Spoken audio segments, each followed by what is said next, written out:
रक्त भगवानचा झेंडा भगवे आमचे रक्त प्राण देऊन राखितो आम्ही स्वराज्याचे तख्त सरसरत राहू दे मर्द मराठ्यांचे रक्त आणि आम्ही फक्त आणि फक्त शिवरायांचे भक्त आम्ही फक्त आणि फक्त शिवरायांचे भक्त। नमस्कार, माझे नाव ईश्वरी भारत नाईक। आज शिवजयंती, त्याबद्दल मी माझे काही विचार तुमच्या समोर थोडक्यात प्रस्तुत करत आहे। खरं तर 400 वर्षापूर्वी माता जिजाऊंच्या पोटी जन्मलेले निरागस बाळ म्हणजे शिवबा।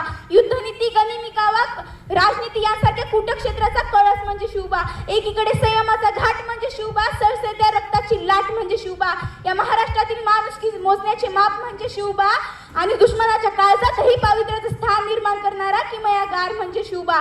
खरं तर तलवार तर प्रत्येकाच्याच मनगटात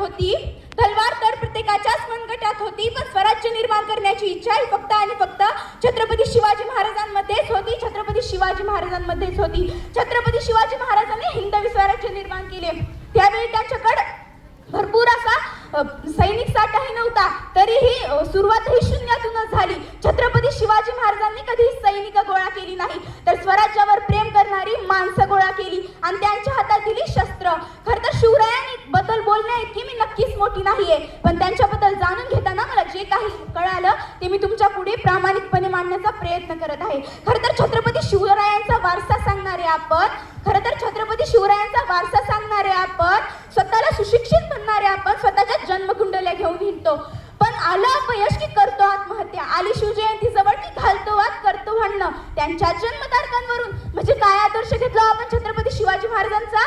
छत्रपती शिवाजी महाराजांनी अनेक गड किल्ले जिंकले, पण कधीही कोणत्याही गडाला स्वतःचं नाव दिलं नाही। छत्रपती शिवरायांनी अनेक मोहिमा आखल्या, पण कधीही पंचांग पाहिलं नाही। छत्रपती शिवाजी महाराजांवर कधीही खूप मोठी संकटे आले, पण त्यांनी कधीही हार मानली नाही। कधीही अपयश आलं तर त्यांनी आत्महत्या केली नाही, कधीही व्यसनाच्या आहारी गेले नाही। आणि हे सगळं आजच्या युवकाला करण्यासाठी खऱ्या अर्थाने गरज आहे की छत्रपती शिवाजी महाराजांना समजून घेण्याची। आज छत्रपती शिवाजी महाराजांच्या महाराष्ट्रातलाच युवक जर जनावरासारख्या नजरेने बघत असाल तर ही खूप मोठी शोकांतिका करण्याची गोष्ट आहे। खरं तर आज सरकारला निर्भया पथक काढण्याची वेळ आली, कारण हैदराबाद कुकर्णी सारख्या घटना ह्या घडू लागल्या आहेत। स्त्री मातेला समान मानणाऱ्या माझ्या राजाच्या दरबारात स्त्रियावर अन्याय अत्याचार करणाऱ्याचे हात पाय कलम करून टाकण्याचा आदेश होता। माझ्या राजाच्या दरबारात स्त्रियांना 50% आरक्षण नाही तर 100% संरक्षण होते। सूरज की तो बात छोड़ो चमकना उसका काम है, जिसने मानव जाति को चमकाया शिवाजी राजे उसका नाम है।